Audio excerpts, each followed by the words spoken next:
रात के सन्नाटे में पुराने शहर के किनारे खड़ा वो काला महल सालों से वीरान था।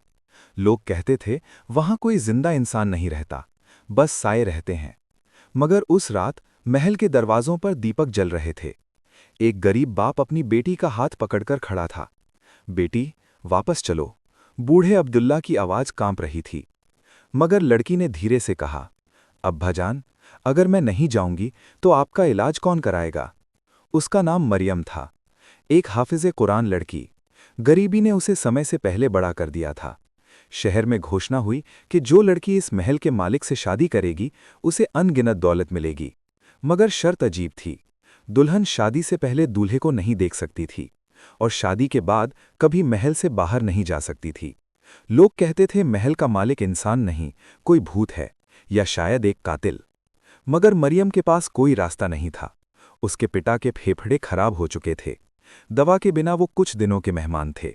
शादी हुई। न ढोल बजे न मेहमान आए, सिर्फ एक बूढ़ा काजी और दो नकाबपोश सेवक। शादी के बाद जब मरियम को फूलों से सजे कमरे में बिठाया, उसने धीरे कहा, मेरे अपने भाइयों ने जलाया था सिंहासन के लिए। वो शहर का असली वारिस था, मगर उसे मृत समझकर सिंहासन छीन लिया गया। तब से वो महल में बंद जीवन बिता रहा था। दिन बीतते गए। मरियम ने कभी उसके चेहरे से नफरत नहीं की। वो उसके घाव साफ करती, कुरान पढ़ती। महल में अजान की आवाज़ गूंजने लगी। पहली बार वहां रोशनी महसूस होने लगी। मगर महल के बाहर साजिश चल रही थी। नए राजा ने जान लिया कि असली वारिस जिंदा है। एक रात सैनिकों ने महल में आग लगा दी। लपटें आसमान तक उठ गईं। नकाबपोश व्यक्ति ने मरियम को पकड़ लिया। भागो, मैं नहीं छोड़ूंगा। मगर मरियम ने सिर हिलाया। पति को छोड़कर जाने वाली पत्नी नहीं हूं। छत गिरने लगी। धुआं फैल गया।